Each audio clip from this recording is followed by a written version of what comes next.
رادیو ممنوعه. رادیو ممنوعه. سلام عرض میکنم خدمت تمام مخاطبین عزیز چنل رادیو ممنوعه. امروز اومدیم تا براتون داستان یکی از اعترافات عزیزان رو بگیم. ضمناً این رو بگم که برای حفظ آبروی اشخاص اسمهایی که در داستان گفته میشه با اسمهای حقیقی متفاوته. قبل از اینکه بریم سراغ داستان یادتون نره چنل رو سابسکرایب بکنید و اگر از داستان خوشتون اومد ویدیو رو لایک بکنید و اعترافات خودتون رو میتونید به چنل تلگرام ما که آیدیشو در دیسکریپشن میذارم بفرستید.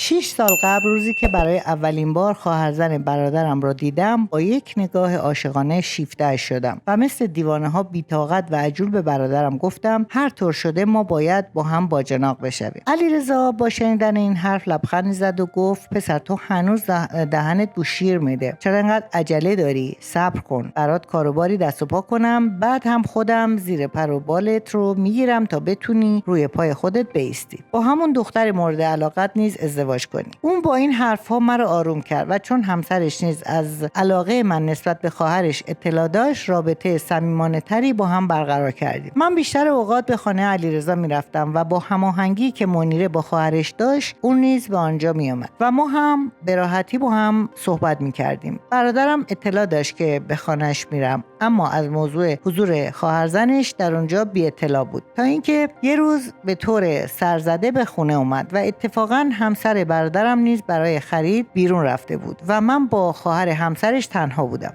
علیرضا که آدم معتقدی بود از این بابت خیلی ناراحت شد و گفت داداش جان تو و سیمان نامحرم هستین، درست نیست که در مکانی خلوت با هم باشید. ضمن اینکه من به تو قول دادم تا جایی که از دستم بر بیاد کمکت کنم. البته این رم بگم که من از منیره و خانواده‌اش رضایت چندانی نداشتم چون اونها خانواده با حیایی نیستن و از نظر اعتقادی هم الان هم با همسرم اختلاف پیدا کردم. پس تو میتونی با مشورت و تفکر منطقی همسر مناسبتری برای خودت پیدا کنی. اون روز با شرمندگی از علیرضا خداحافظی کردم و به خونه خودمون رفتم، اما متاسفانه قصه دیدار من و سیما با اصرار همسر برادرم به طور کاملا مخفیانه ادامه پیدا کرد. علیرضا که بعد از مرگ پدرم حکم سرپرست و بزرگتر خانواده ما رو داشت با گذشت از سهم ارث و همچنین فروش خودروی سواری خود برای من یک مغازه آبرومندی دست و پا کرد و من با غرور و سربلندی جلوی دوستان و آشنایان مشغول کار شدم. با این کار که بیشتر اوقات در محل کارم بودم کمتر فرصت می‌کردم به دیدن سیما برم و منیره از این موضوع بسیار شاکی شده بود. همسر برادرم یه روز به مغازم اومد و گفت نقشه‌ای دارم که طبق اون تو و سیما هر روز میتونین همه جا همدیگه رو ببینین. او با این بهانه که توی خونه حوصله‌اش سر میره از برادرم خواست تا در مغازه مشغول کار بشه و علیرضا هم قبول کرد.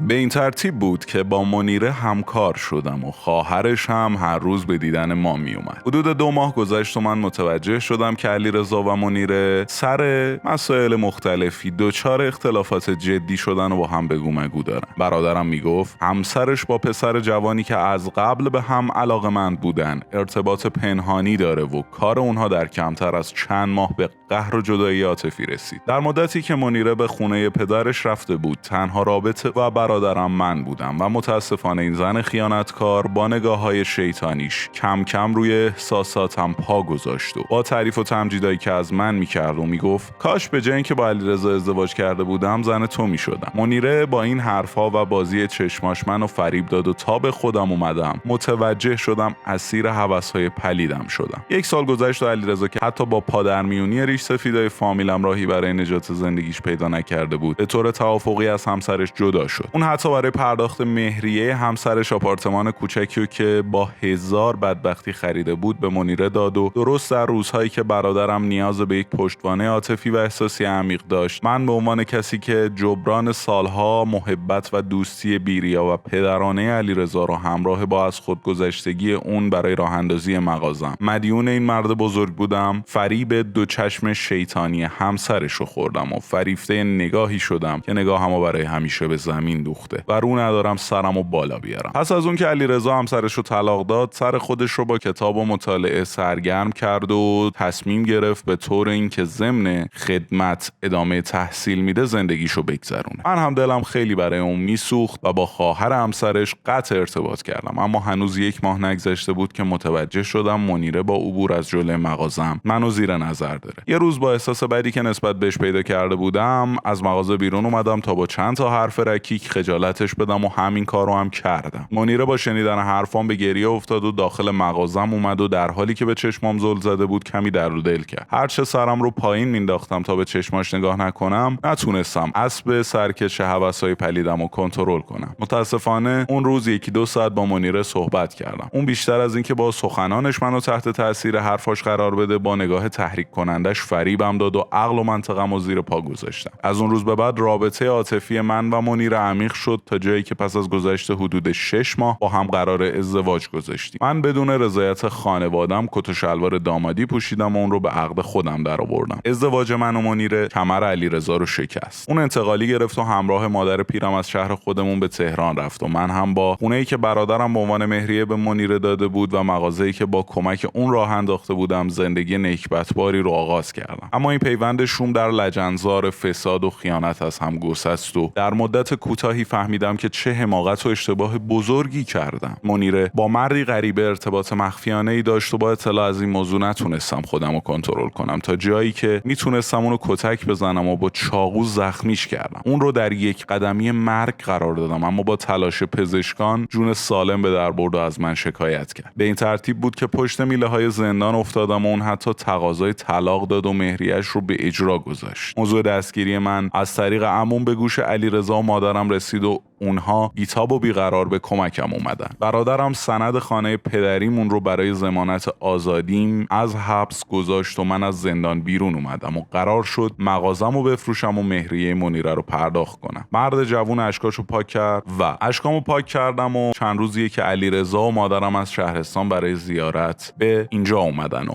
هر لحظه به صورت برادرم و مادرم نگاه میکنم از خجالت آب میشم. امروز صبح که از مهمانپذیر بیرون اومدم و میخواستم خودکشی کنم، به آسمان نگاه کردم و پشیمون شدم و با خودم گفتم شاید هنوز فرصتی باشه تا گوشه ای از محبت‌های مادرم و علیرضا رو جبران کنم. برای همین منصرف شدم و اومدم به اینجا تا مشاوره بگیرم، اگرچه بعد هم میخوام به مشاوره برم و درمانم رو ادامه بدم. واقعا آدم باید تو نگاه خودش دقت کنه، چون خیلی از بلاهایی که به سر آدم میاد از یک نگاه شیطانیه و گاهی هم یک نگاه آسمانی میتونه آدم رو نجات بده. من در پایان به تمام جوانها توصیه میکنم که در ازدواج خودشون هم چشماشون رو خوب باز کنن و درست تصمیم بگیرن. خوب بودن زیاد سخت نیست، کافی است مهربانی کنی، زبانت که نیش نداشته باشد و کسی را نرنجانی، همین خوبی است. وقتی برای همه خوبی بخواهی، همین خوبی است. مهم نیست که آدم‌ها چگونه اند، مهم نیست که جواب سلامت را میدهند یا نه. تو سلام کن، سر به سر دلشان بگذار، شیطنت کن، بخند، همین خوبی است. مهم این است